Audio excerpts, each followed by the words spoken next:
চা যদি খেতে হয় তাহলে মাটির ভাঁড় কিংবা কাচের গ্লাস কিংবা কাপ ফ্রিজ যেটাকে বলা হয়, অর্থাৎ চীনামাটির যে কাপগুলো হয় সেটাতে। আমরা অনেক জায়গায় দেখি কাগজের যে কাপ আছে সেই কাপে করে চা খাওয়া হচ্ছে। খড়গপুরের একদল গবেষক তারা বলছেন এই যে চায়ের কাগজের কাপ, তার ভিতরে এক ধরনের পাতলা প্লাস্টিকের আবরণ থাকে, স্তর থাকে।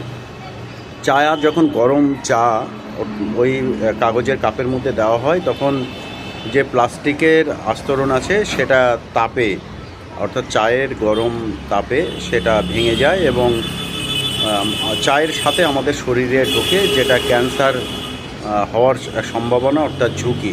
কোনোভাবেই এই মাটির ভাঁড় আর চীনামাটির কাপ কিংবা কাচের গ্লাস ছাড়া চা না খাওয়াই ভালো।